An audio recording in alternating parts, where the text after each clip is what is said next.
Ratusan jemaah Raudatul Jannah antusias ikuti ibadah sholat gerhana, bertempat di lingkungan RT 03, RW 12 Rancaekek Kulon, Kecamatan Rancaekek. Indoklik News, situs berita media online aktual dan inspiratif, Bandung, Selasa tanggal 8 November tahun 2022. Hadir dalam pelaksanaan ibadah sholat gerhana tersebut, ratusan jemaah memenuhi Masjid Raudatul Jannah, bertindak selaku imam dan penceramah, Ustadz Ibrahim.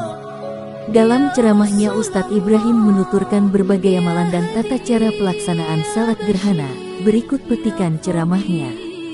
Ketika peristiwa gerhana terjadi, Islam menganjurkan pemeluknya untuk melakukan beberapa amalan, di antaranya sebagai berikut. 1. Perbanyak doa dan bersedekah. Memperbanyak doa, zikir, istighfar, takbir, hingga sedekah saat terjadi gerhana. Hal ini sebagaimana diterangkan dalam sabda Rasulullah dari Aisyah. Sesungguhnya matahari dan bulan adalah dua tanda di antara tanda-tanda kekuasaan Allah. Gerhana ini tidak terjadi karena kematian seseorang atau lahirnya seseorang. Jika melihat hal tersebut, maka berdoalah kepada Allah, bertakbirlah, kerjakanlah salat dan bersedekahlah. Hadis riwayat Bukhari Muslim.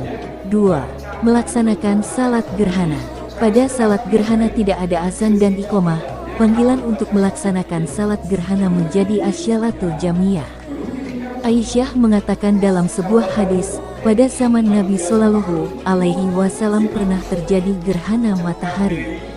Beliau lalu mengutus seseorang untuk memanggil jamaah dengan as-salatul jamiyah, mari kita lakukan salat berjamaah.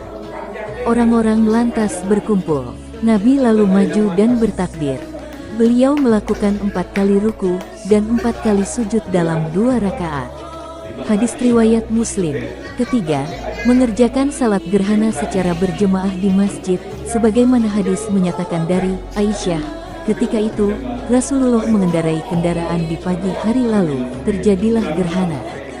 Lalu Rasulullah menunaikan salat. Dalam riwayat lain dikatakan bahwa Nabi mendatangi tempat salatnya, yaitu masjidnya, yang biasa dia salat di situ.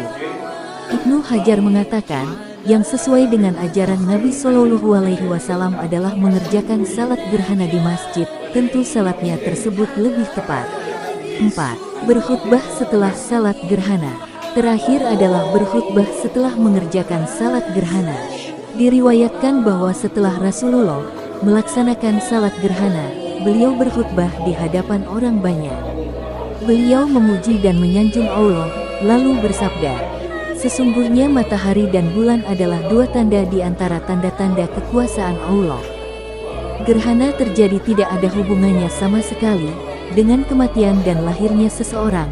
Jika melihat hal tersebut, yaitu gerhana, maka berdoalah kepada Allah, bertakbirlah, kerjakanlah salat dan bersedekahlah. Hadis riwayat Bukhari. Adalah hikmah di balik gerhana. Gerhana adalah peristiwa alam yang menunjukkan ketundukan alam pada Khaliknya, penciptanya. Maka selayaknya kita juga menunjukkan ketaatan kepada Allah dengan melakukan salat gerhana, memperkaya khazanah pengetahuan manusia tentang gerhana, seperti menguji presisi, ketepatan, berbagai metode perhitungan kedudukan bulan dan matahari. Memanfaatkan momen gerhana untuk pendidikan anak, mempelajari sains tentang gerhana, fenomena alam menakjubkan yang memuat tantangan intelektualitas manusia yang memikirkannya, seperti hal lain yang kini dilakukan jemaah Masjid Raudatul Jannah dengan melaksanakan ibadah sholat gerhana. Mereka yang mampu bersedekah menyediakan makanan untuk saling berbagi dengan jemaah lainnya. Kegiatan ibadah sholat gerhana bulan tersebut berjalan hikmat, aman dan tertib dari awal hingga akhir. Terima kasih telah menonton tayangan video ini. Nantikan liputan selanjutnya hanya di Indoklik News, situs berita media online aktual dan inspiratif. Jangan lupa subscribe, like, share serta komentarnya demi kemajuan channel ini.